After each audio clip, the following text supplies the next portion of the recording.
All right, welcome everyone. Thanks for coming to the McMaster Health Forum today. My name is James. I am the administrator here at the Forum for the Queen Elizabeth Scholarship Program, and I'll be walking you through a few things before we get started. Thanks for joining here in person, those who've joined us online, and those who are listening later on the internet. Thanks for tuning in. Here's an agenda for what we'll just cover very quickly. I will go over the McMaster Health Forum, our Queen Elizabeth Scholarship Program, and then I'll introduce you to our guest speaker today, who's one of our scholars. And nobody came to listen to me, so I'll move through the first part as quickly as I can. So we here at the McMaster Health Forum act as a leading hub for information for improving health outcomes through collective problem solving. We aim to harness information, convene stakeholders, and prepare action-oriented leaders, and act as an agent of change by empowering stakeholders. The Queen Elizabeth Scholarship Program is formally called the Canadian Queen Elizabeth II Diamond Jubilee Scholarship, which is why everybody just calls it QES. It's managed through a unique partnership of Universities Canada, the Rita Hall Foundation, Community Foundations of Canada, and the individual Canadian universities. This program is made possible with financial support from the Government of Canada, provincial governments, and the private sector. The purpose of the program is to activate a dynamic community of young global leaders across the Commonwealth to create lasting impacts both at home and abroad through cross-cultural exchanges, encompassing international education, discovery and inquiry, and professional experiences. The version of the Queen Elizabeth Scholarship that is here at the McMaster Health Forum is one of 20 from across the country in the second round of Queen Elizabeth Scholarships that have been offered. This new version of the scholarship is called Strengthening Health and Social Systems here at the Forum. Our scholars contribute to strengthening health and social systems and become part of our large and growing network of health and social system leaders. The locations of the internships has expanded in this new version to include both Commonwealth countries and low and middle income countries. We have additional international partners because of this expansion, so in Colombia and Lebanon, and the focus of the internships has also expanded to include social systems. And because of this, we have added a new program that is eligible for application, so students in the arts and science program here at McMaster are also eligible to apply, along with all of the programs that were in the original QES program here at the Forum. Here is a long list of 61 scholars that we sent abroad or hosted in our original QES program. We had 14 scholars come and visit us. We had 3 McMaster students who were graduate students who went abroad as scholars. And then we had a large group of 44 interns that we sent abroad. They were a combination of graduate students and undergraduate students who went and worked with a group of partners from around the world, all in this case in Commonwealth countries. So in the old program, we could only send students to Commonwealth countries. This is now our new Queen Elizabeth Scholarship in Strengthening Health and Social Systems. Currently, we have 2 incoming scholars that are listed there from our international partners abroad. And we have so far 1 outgoing intern, and you will hear from that person today. We are now establishing partnerships with and internships for our students who will be going away in the summer and fall of this year as well, and they are listed on the screen as well. So we've had 1 outgoing intern. He is the first scholar that we have sent to a non-Commonwealth country, the first one to go to Lebanon, and so the first one under the banner of our new program. That scholar is Firas. He is currently a PhD candidate in the health policy program at McMaster University. He did this at the time of his internship, and he is still, at the time of this recording anyway, still in the program. He has expertise in medicine, education, health policy, knowledge translation, and health emergencies, working with relief and intergovernmental organizations. And on his internship in Lebanon, he had hoped to better understand Lebanon's health system's response to the Syrian refugee crisis. So again, you weren't here to listen to me, you're here to listen to Firas, so I'll turn it over to him. Thanks, James. It's on, right? It's on. Hi, everybody. I was teaching here earlier today, as Michael knows, he's one of my students in 4Y3. So I feel like I've spent the whole day in this class. I'm going to move closer to you because I feel like it's weird for me to sit on the other end and most of you are on the other side. I thought a lot about how I want to present this, and using the microphone is a bit loud. So I thought a lot about how I'm going to present this for you, and I've decided that instead of going through, I have done this previously where I had like my big profound findings from my research, but today I really wanted to spend the time to talk about this idea of what the Queen Elizabeth Scholarship does and what it provides to me and others like me. I've been so privileged to be part of this exceptional network that I'm extremely close to everybody else who's gone out as a QES scholar. And we often share many of our ideas and insights from our trips and what we gained out of our experience. So today, for me, the focus is about this idea of what does it mean to travel abroad? What should you expect when you're there? How do you prepare best for it? And to share with you like my experience throughout it. The big thing that I found to be quite humbling about the QES experience is that you sort of question your idea of what home is when you're a QES scholar. You no longer feel like home is Canada. For me now, Lebanon is also sort of home in a weird, twisted way. I'm not Lebanese. I've never been to Lebanon before except once on a very quick vacation before the time I went, so it was a very new territory for me. I thought of this, and so the quote you see on your screen now is my way of defining what home is after my multiple QES experiences and my trips abroad. And to me, home is not a physical space. It's not tied to land. Home is what I decided to be, and I hope is the case for all of you who decide to be a QES scholar. It is really about this idea that it is the people we meet and the places we gather. Home is the memories we carry. So I don't have any words on my slides this time around. I have pictures because I felt that pictures sort of convey better my journey and what it meant to be a 3 months position in Lebanon. I started my QES experience being very, very lucky to be part of an exceptional group of scholars from around the world called Emerging Voices. And Emerging Voices is an extremely competitive program that happens at the Health System Symposium.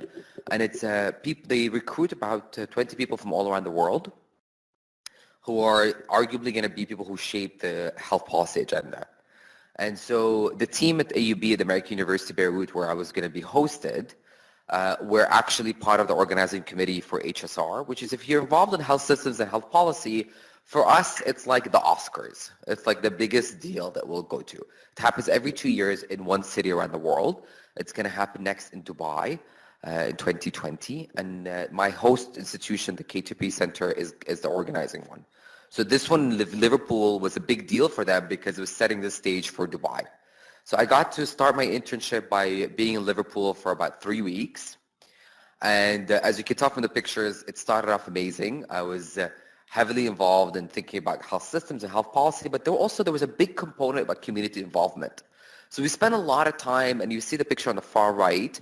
It's us out in the community in Liverpool trying to understand how does the community address the needs of societal people, and especially vulnerable populations in Liverpool, and how can the health systems adapt to accommodate for that?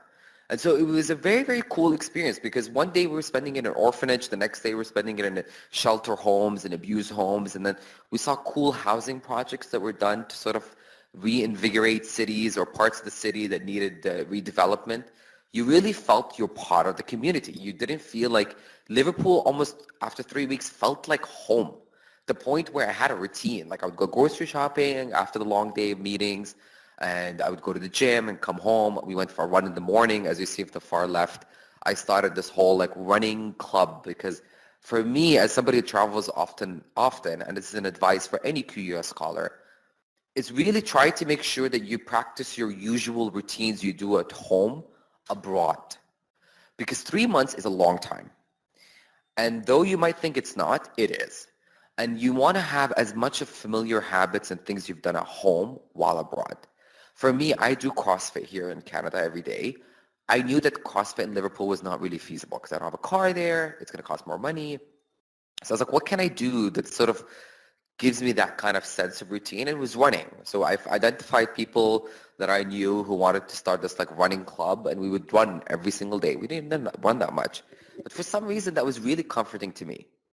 Now, the bottom pictures is me ending up in the hospital for a few days while in Liverpool. So I got terribly, terribly sick on my last week there. And for the first time in my life, I went completely unconscious in the hotel that we were staying in, and I had to be rushed to the hospital. I could tell that I had the flu, but I kept pushing myself. And the point that I bring that up is because two things that James does an excellent job of telling all QES scholars that are about to go: travel insurance, health insurance, right? And I remember and I hate to admit this because he's sitting right here, but being like who cares about travel insurance? Like, we'll figure it out when we get there. Oh my God, is it so important? I was so lucky that I was in Liverpool, which is a Commonwealth country, but also that the UK has a national health insurance. So with that comes free healthcare. So I actually never got a bill for the hospital and the services that I got while there. Now, Remember, I went to Lebanon, Beirut right afterwards. If I were to get sick in Lebanon, Beirut, my bill would have been an insane bill because it's a private health system. And so health insurance is must. I would have never thought that I would be unconscious in a hotel room and be rushed to the hospital. Expect the unexpected and prepare accordingly. And at McMaster, we actually have an excellent travel health insurance plan that you can jump into. But I think that's an advice to anybody who's looking for an extended period of travel outside the country, even if it's short.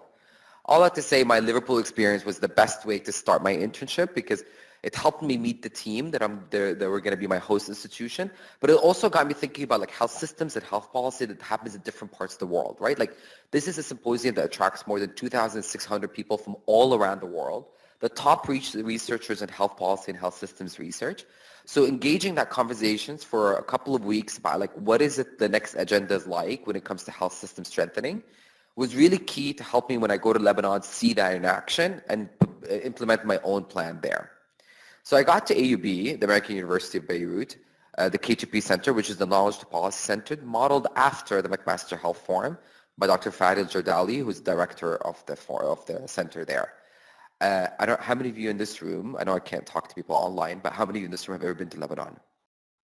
Okay, Lebanon is an extremely beautiful country. So people say this until you get there too, and you're like, wow, it really is. It's a beautiful. And I was so lucky with the weather too. Like, it was insanely nice weather the whole time I was there. And it happens like, I'm very proud of McMaster University and think that McMaster is such a pretty campus. Honestly, when you see the American University of Beirut, you think there are really some pretty campuses out there too. It overlooks the water. It's the only campus that also overlooks like the ocean. It's stunning views, architecture. It's one of the oldest universities in Lebanon. It has very historic nature to it. But also in a weird way, it felt like McMaster because as of January of this year, they also were the only university in the region to implement the no smoking policy on campus. And they got the idea from us, from McMaster. So it was such a good point, like to walk around campus and see the signs, smoke-free campus, and think it's like a proud moment, like we did this first, and we didn't always get the best attention towards it because people had a lot of counter arguments about how effective that is.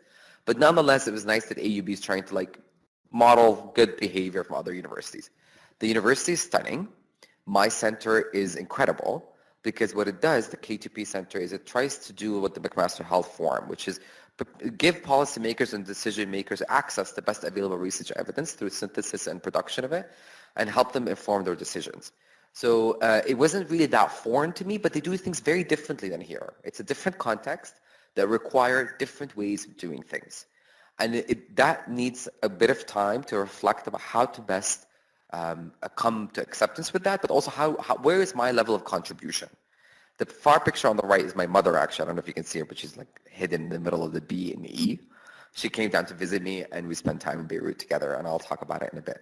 But I think I really want to make sure that this presentation, you get out of it also some key lessons that I got from it, and things that you could use in your own career, and sort of if you are a QES scholar thinking about going abroad at some point. Make sure you do a lot of the homework before you get there. So that's a big lesson that I learned from this. Like, before I got to K2P Center, I've engaged in many conversations with James and Dr. Fadi about like, what is the best way that I can contribute? And it's that same advice I give my students now in 4YI3 about when they go to do internships at WHO or any of the UN agencies. Make sure you actually know what your added value is and you prepare accordingly. Don't wait till you get there to figure out what you're going to do. If you can do a lot of the prep work before, as soon as you get there, you're ready to go. And that was a huge added advantage for me. I remember I landed on Sunday. So I'll share a crazy story with you because James knows I love to share my little stories from my trips. So housing is a big problem in Lebanon, like across the board. It's like a huge problem in Lebanon. I was lucky that I had a few contacts that were trying to like guide me through it. I prepared months in advance. Long story short, I had a house secured while in Liverpool the day before my flight. That person messaged me and was like, guess what? We never got the authorization. The government shut down our house. We can't house you, but we'll put you at our friend's house. And I was like, I'm not okay with that. Like, I'm not okay staying in some random person's house.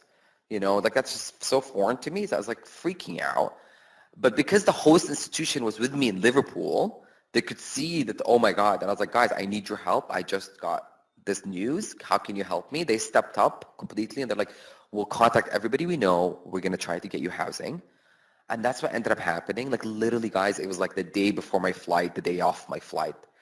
On my way to the airport, getting on the plane, getting messages, be like, we got you a place, an apartment. It's not that far. All good. The problem is I land at 4 o'clock in the morning Beirut time. Like nobody's awake, right? And I'm going to a house that I have no idea where it is. My phone didn't work. And so like huge learning lessons for me there. Try to secure the house ahead of time. Figure out your phone situation before you get there, because I got there at 4 o'clock. The airport refused to sell SIM cards because they ran out, which apparently they run out every single day. Like they actually don't sell them, but they say they run out. So I had no way to like get on the phone to call anybody or order an Uber, like as simple as that. And it's 4 o'clock in the morning, so I got on a regular taxi at the airport that charged me $50. An Uber cost $19. So like huge markup. And the key, I mean, the story only gets better. The key was supposed to be left for me at a bar in like the bar street. And I remember I've been already traveling for 3 weeks. I just came out of the hospital. I had a massive piece of luggage, as we all do, because we're going 3 months, right? And I will never forget, like walking on the streets of Beirut, which are not like our streets, right? Like they don't have sidewalks in Beirut. That's another note to remember. So like walking on the street, like my carry-on and my big luggage and my like big overhead sweater, because I just came out of Liverpool that was freezing, and Lebanon was like still summer, and sweating, going into this bar full of people at 4 o'clock in the morning, because Beirut is a very lively city. People love to party there. And like walking up to the bartender, be like, hey, do you have the keys to my house? And be like, I don't know who you are, and I don't have any keys. And I have no phone. So I was like, okay, what do you do now? Like, what can you do? And I just had the intelligence be like, can I use your phone number to call my friend who's supposed to arrange this? Long story short, the key was left under a car in the parking lot across the street, which took like an hour and a half to get there. And then I got the key, and then to actually find the apartment, because they're not like us, where there's like clear addresses. Like they don't do addresses, right? So it was like next to Burger King, across the American Eagle, across that bar, and then next to that restaurant. 2.5 hours later, I found the house. So I was walking up and down the street, up and down with my luggage. And then at one point, I was so frustrated, I left my luggage on the street. I just left it. I was like, I don't care. Like, it can be taken at this point. I just need to get to bed. I get to my house. I open, the story is still giving. I open the door to my house, and I hear noises in the bedroom. So I was like, what is going on? And then this man comes out of the bedroom in his underwear. There was a man sleeping in my bedroom. I have no idea. And the usual me would have freaked out and start, I swear to you, I was so calm, because you get to a point after you're all right. I'm sure all of us have been there at some point. You're just like, what else? Like, what else could happen today? And I was like, what are you doing here? He's like, oh, I'm so sorry. I didn't know this was your house. And the man ran out, then came back because he forgot his cell phone on my bed. I passed out. Honestly, you adapt really well. The learning lesson here is prepare ahead of time. Don't do what I did. Try to think about all those things that happened to me and how can you prevent them. One way is, I think it's really smart to have a phone line while you're there. Don't wait till you get a SIM card. I know that many of us Canadian providers will allow you to have like a 1-day data package. Spend the $10. Use it for that 1 day. And then get a local SIM card. At least they'll save you a lot of trouble. A. B, housing. Start the conversation early. Figure out where you want to go and talk to local sources. It was a very long story. I apologize. So here's the exciting part. While I was there for 3 months, I met the most incredible people. It really is this idea of the exceptional network of individuals you meet. If somebody was to ask me today, what is the biggest highlights of the QES, or what does it provide you? Is this ability to meet people that I'm not sure I would have ever been able to meet in any other circumstance. So for example, the one on the far left is our Canadian ambassador to Lebanon, a phenomenal lady who's extremely highly intelligent and extremely approachable. So this was at a refugee conference. My lesson here is clear to everybody who's listening in here. When given opportunities, jump on them, no matter what, especially when you're a trip abroad. This happened because Dr. Fadi randomly sent me a tweet about a refugee conference that was happening across the city. I'm not going to lie, I already had plans that night. And it was really hard to get out of those plans because I really wanted to go out. And I was like, oh, you know what? I'm just going to go. This sounds interesting. And obviously he's sending it to me because it means something. While there, it was actually an extremely high-level conference about the Global Compact for Refugee Health with the UN, the EU ambassador there, our Canadian ambassador, and a few extremely high-level people. And I just thought, you know what? I have nothing to lose. I should go up and say hello to her. I'm a Queen Elizabeth Scholar. I'm the first one here. Why not? And you know what I found amazing about her?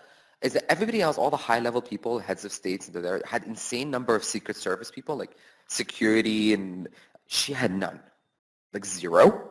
She walked in normally. She was very approachable. I came up to her in this picture, and I was like, hi, I'm Firas Khalid. I'm a Queen Elizabeth Scholar. She's like, I know about that program. And I was like, she's like, I didn't know you guys were coming to Lebanon.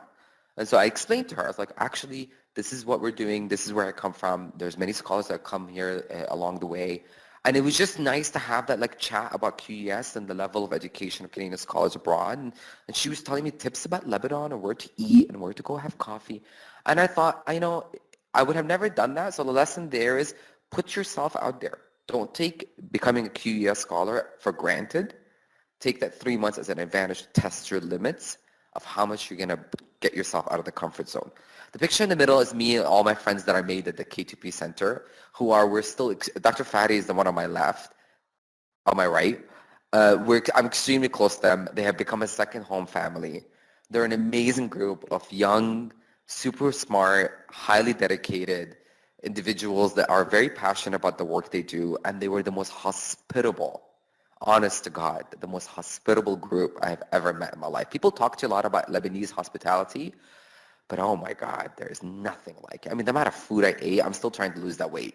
Like every day they were always bringing me food to try. They were always taking me out to restaurants. They were always checking in that I have everything I need. I mean, I drove them crazy, and they were so understanding and so patient with me, and just were happy to have me there. And we had an amazing, amazing 3 months. And we now have a secret WhatsApp group. And by secret, I mean like Dr. Fadi's not on it, but like everybody else is on it. And we talk all the time. We send funny pictures to each other. We share stories. And the one on the right is one example among many of the people I got to meet. He is the mayor of Beirut. And by virtue of being at K2P Center, I decided to also take on the responsibility to enroll in one of the courses that were being offered about the health systems and decision-making in Lebanon. Because I thought, oh, that's a really cool way for me to figure out the local landscape. So I advise you do that. If you happen to be housed in an academic institution like the one I was, see if you can go just attend the class. I mean, you don't have to pay tuition because you're not taking exams. You're just sitting in. And if you check with the person who's teaching the course, they most often would love to have you there.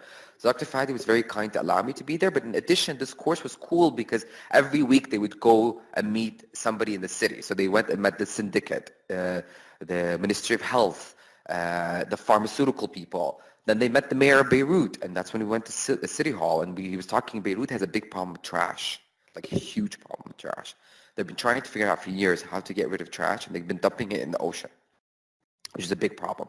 So this was like a very intense meeting. But it got me to see one step closer to what the local community are, and what are the local community needs, which is really, really important when you're a QES scholar.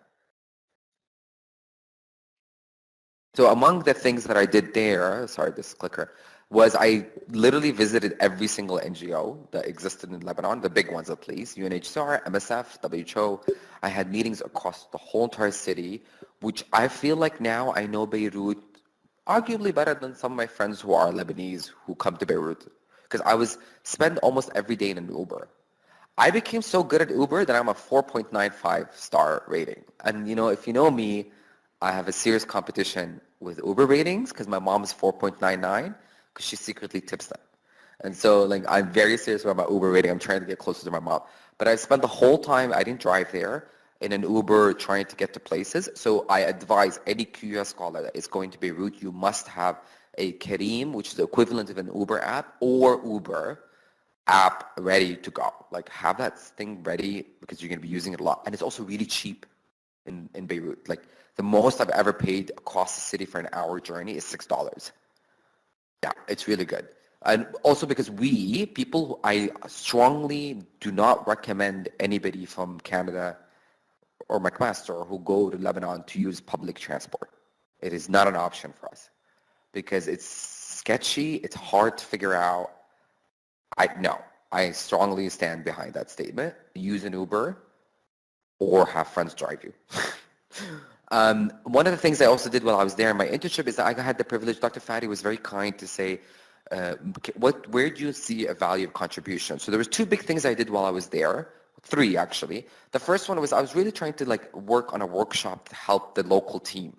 So you'll see in my last picture, I actually ended up doing a half-a-day seminar for the team there at K2P, talking to them about my journey, key lessons that they can take from, and talk about health policy in a different spectrum. So how does it play out in the global scheme? How does it play out in Canada?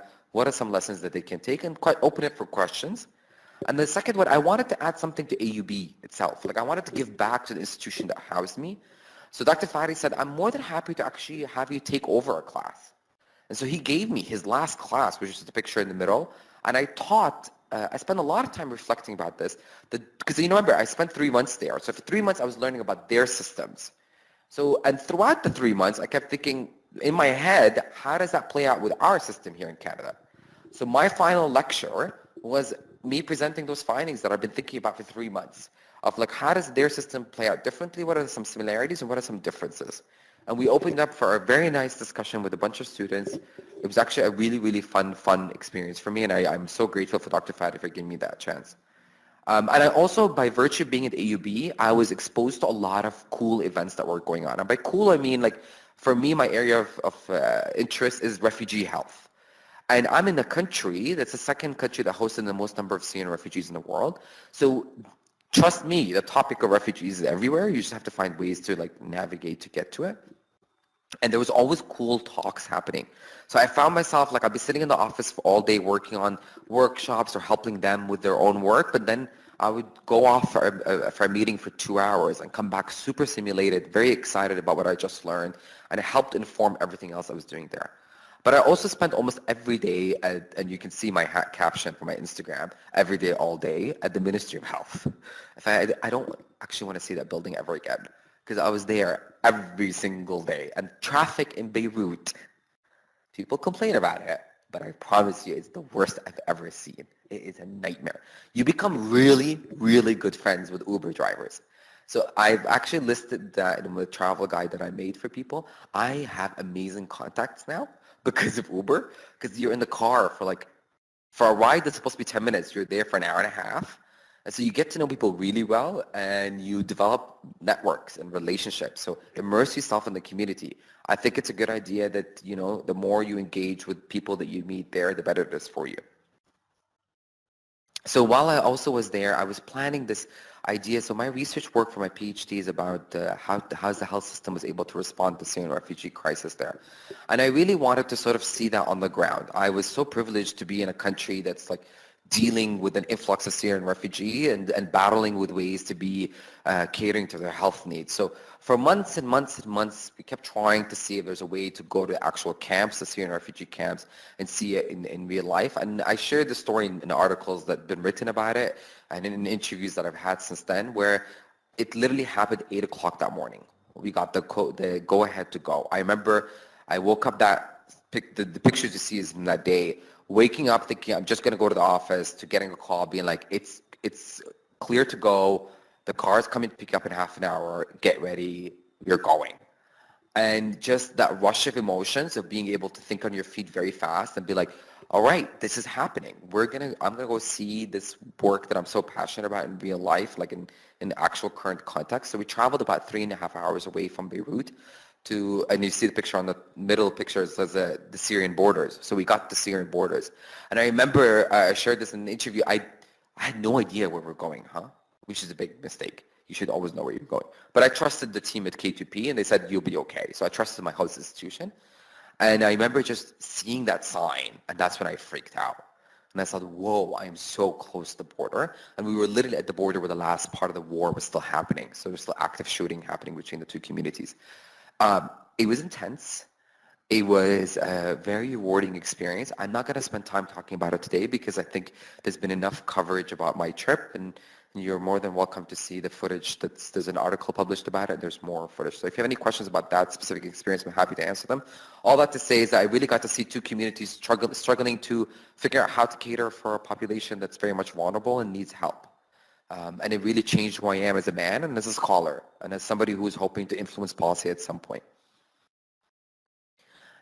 On to more lighter note, I also want to emphasize this point that when you're a QES scholar and you go away, like really this idea of like immerse yourself in communities. I had a guest speaker that came and spoke to my class from WHO a few weeks ago, and he said this thing that really resonated with me. He said, when I travel anywhere, I immerse myself in the community. I go to the grocery store. I make sure to go visit the local clinics.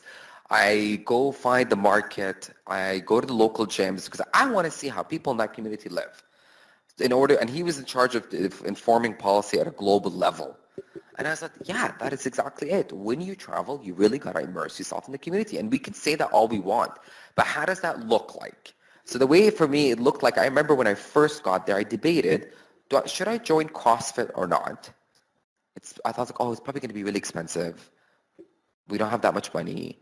It's going to be a lot of work. Maybe I'll wait on it. And then a thought came in my head and said, no. If you know about CrossFit, it's about the community. That's really important. I know a lot of people have mixed feelings about the sport, but you can never argue that CrossFit has an amazing community sense.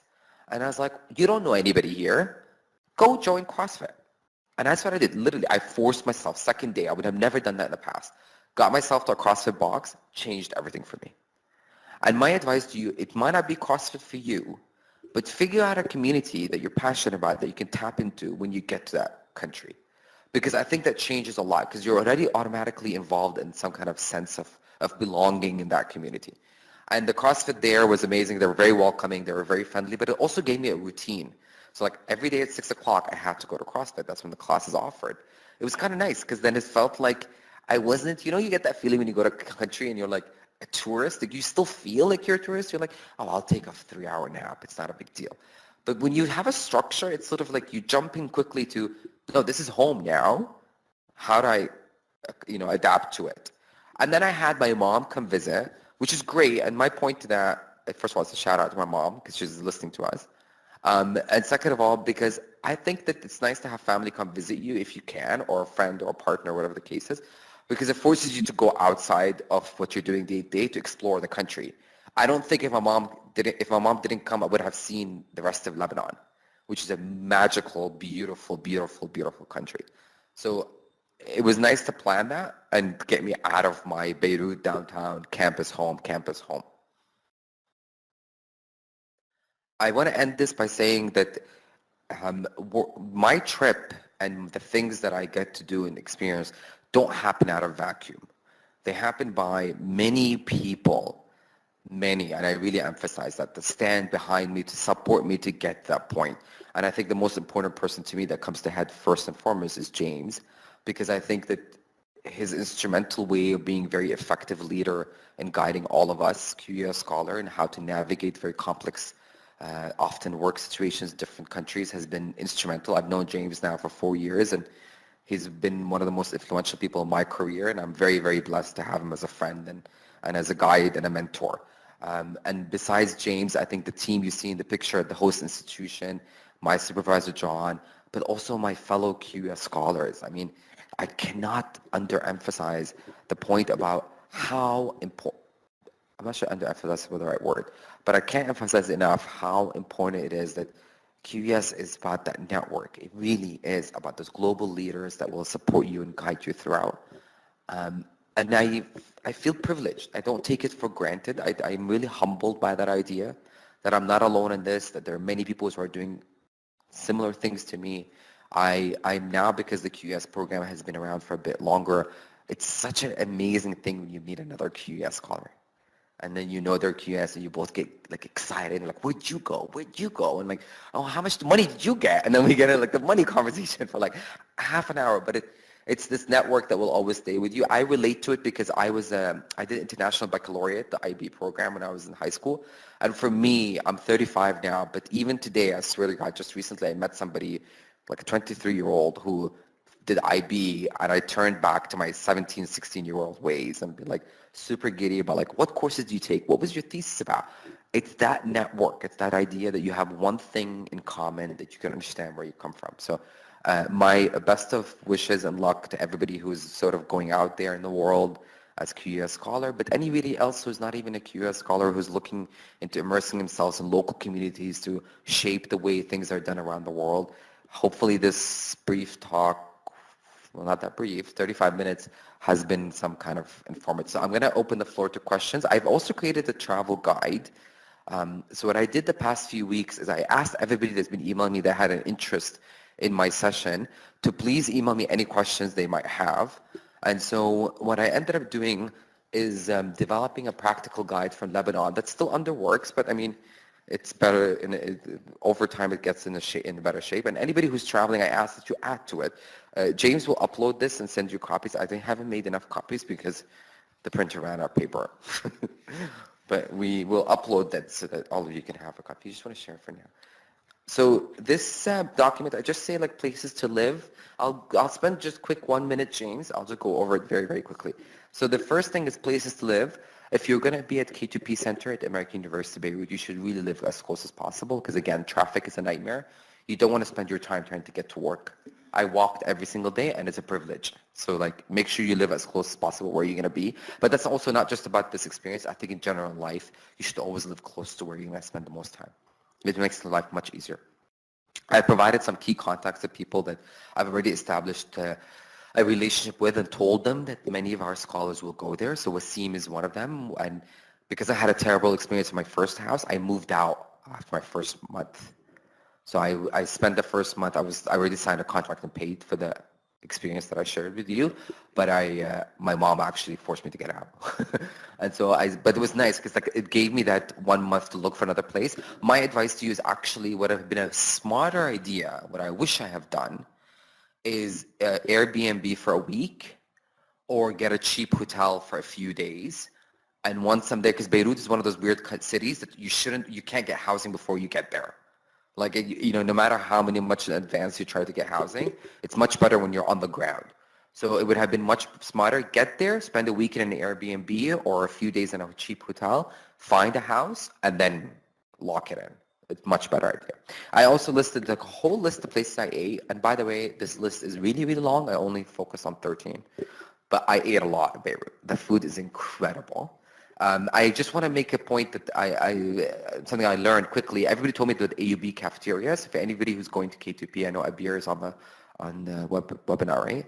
So eat at AUB cafeteria. It's the cheapest in the city, and it's fantastic.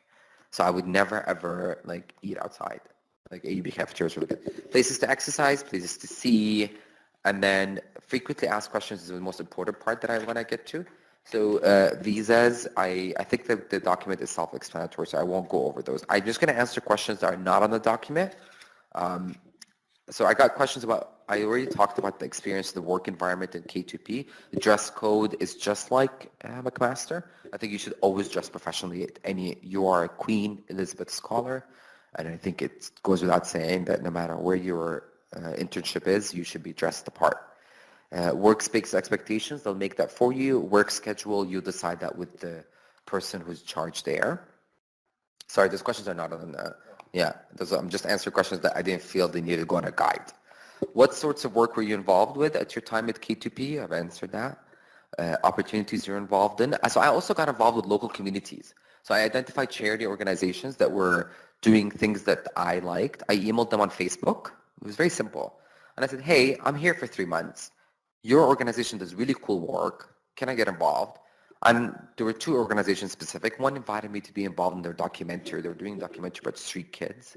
And it's a big phenomenon in Beirut. And the other one, there's a lot of health advocacy within Lebanon. And so it was really, really cool to get involved that way too. And you get to meet more people.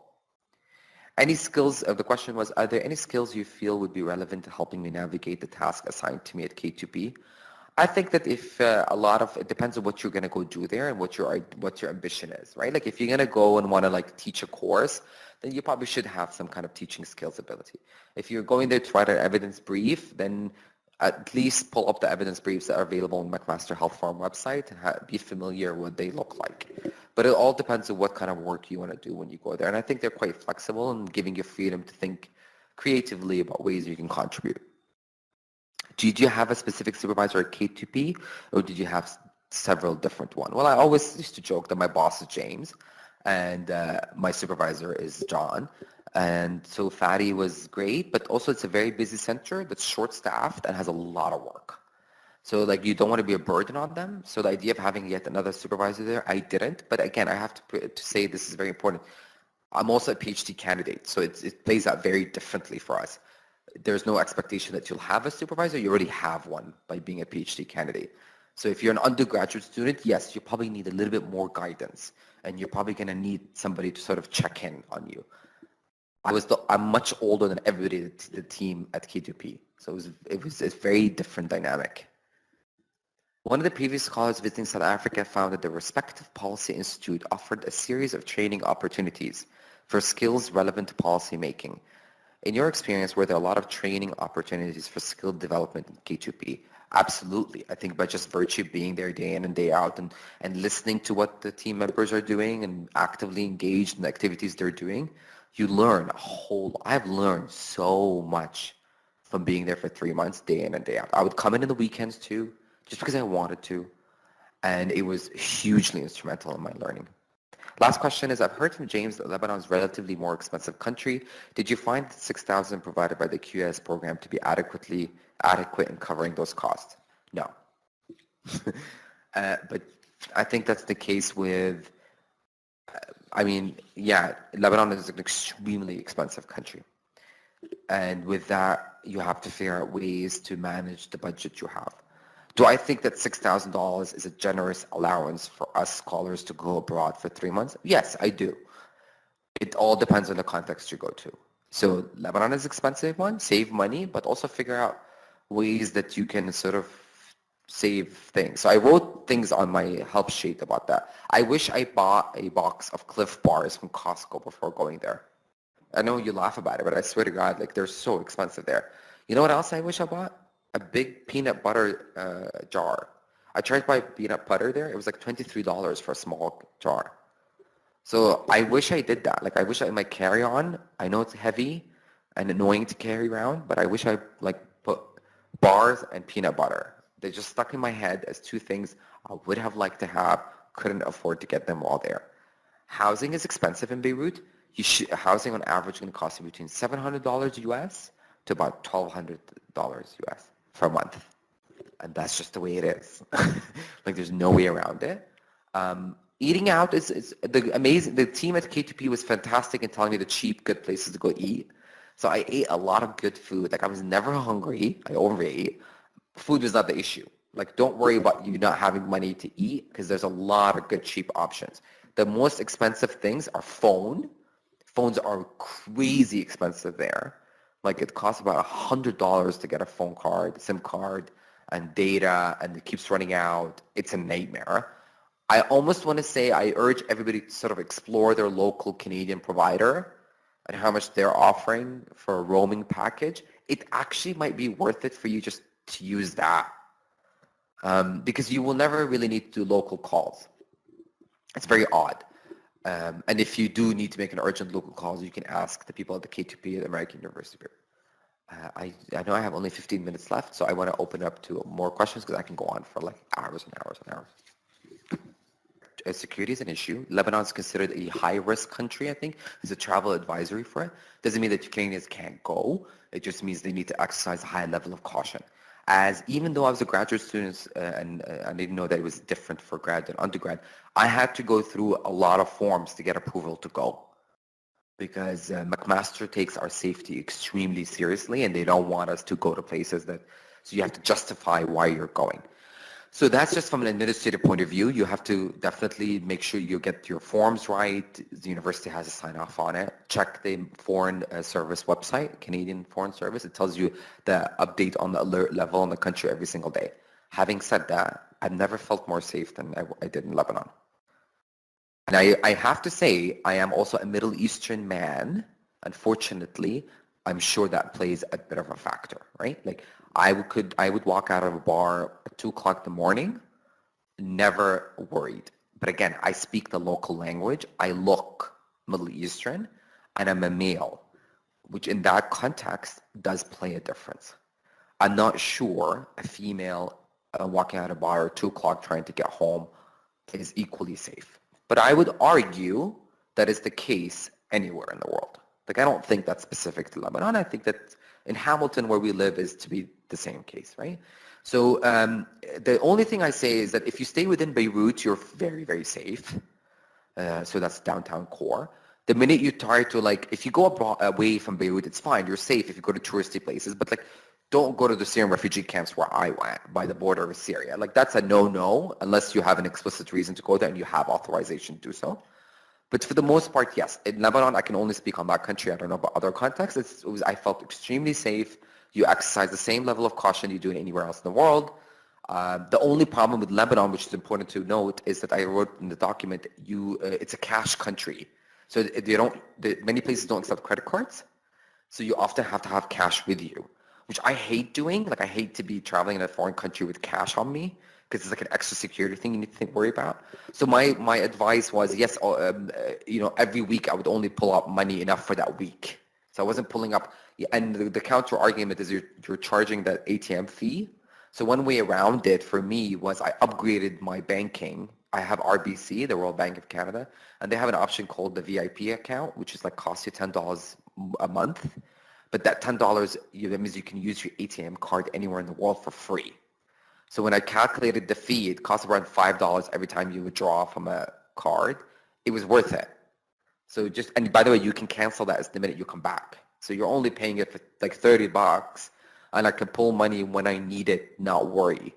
The local currency in Lebanon is pounds, Lebanese pounds, and US dollars. And the ATMs will give you either. I always took Lebanese because I don't know why it made sense to me. So I hope that answers the question. Yeah, that's great. Thank you. Anybody have a question? Anybody in the room? Anybody online? Well, good. Okay, then I can go over a few things while you guys think if you have another question. I'm going to utilize my last 10 minutes. I do want to just highlight big things that I was like, oh, if somebody doesn't bring it up, I need to make sure that I make that clear. Food and water in Lebanon. You cannot drink tap. This is the mistakes I've done. So for like 10 days when I was there, I kept drinking tap water like an idiot until one of my Lebanese friends was like, what are you doing? And I was like, oh, can you not, like, I thought it was fine. And they're like, no. You cannot drink tap water. Water is a big problem. Electricity keeps cutting out in Lebanon 3 times a day. It freaked me out for the first month and a half. Elevators have stopped on me. Like, it literally, like, you're in an elevator and the elevator stops because the country is struggling to provide electricity for the country. So they cut it off by the government 3 times in a day, no matter where you are. So even when I was meeting the Director General of the Ministry of Health, it literally in the middle of my meeting, like, all lights off, I was talking to him in the dark, couldn't even see him. And he kept talking because they're so used to it. Lebanese people, that's their life, right? But for us, it was like a culture shock. Like, what is going on? And it took a long time to adjust to that.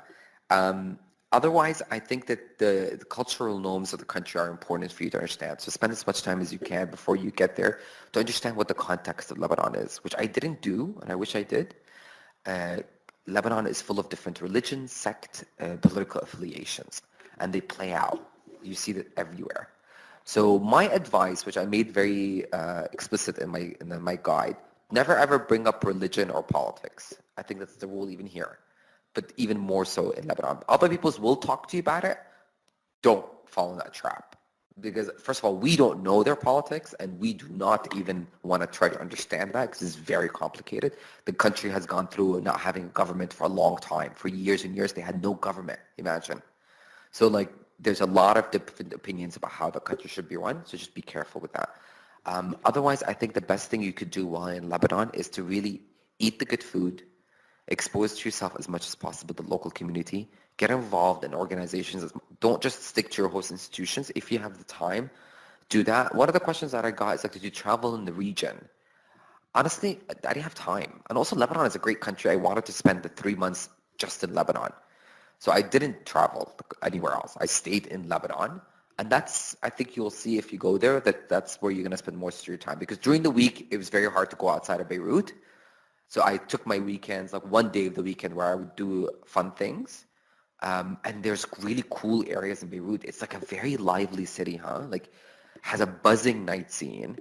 The food is great. People love to go out in Beirut. All they want to do is go out at night. So like the city comes alive.